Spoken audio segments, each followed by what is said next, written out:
The fight over the nation's debt limit is once again heating up in Washington. President Biden firing back after House Speaker Kevin McCarthy unveiled his offer to raise the debt limit in exchange for budget cuts. The standoff comes as the summer debt ceiling deadline is fast approaching. Wake Up Charlotte's Drew Petrimo has the latest. Sarah, experts say the government could hit the debt limit by early June, and so far Democrats and Republicans seem far apart. In fact, one of the sticking points is whether they should even be negotiating about this at all. With the deadline fast approaching, President Biden is taking aim at Republicans. No one should do anything to jeopardize the full faith and credit of the United States of America. Instead, I'm making threats of default if I don't go along with what they want. President Biden is standing firm in his pledge not to negotiate over the debt limit.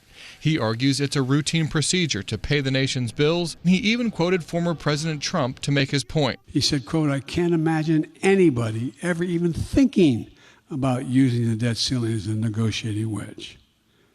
I guess he didn't know the new MAGA Republicans he bred. But Republicans like House Speaker Kevin McCarthy want to use the debt limit vote to force spending cuts. If you gave your child a credit card and they kept maxing it out to the limit, you wouldn't blindly just raise the limit.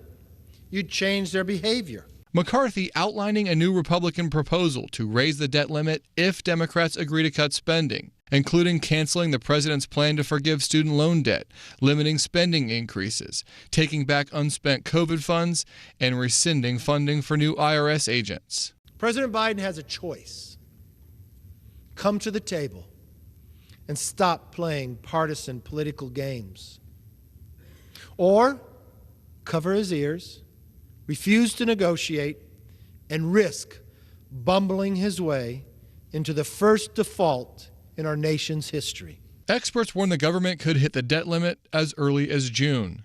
Without a deal, the economy could be thrown into chaos. Even getting close to the deadline could have negative impacts. When that happened in 2011, it caused the credit rating of the U.S. to be downgraded for the first time in history. Reporting from Washington, I'm Drew Petrimo. Wake Up Charlotte.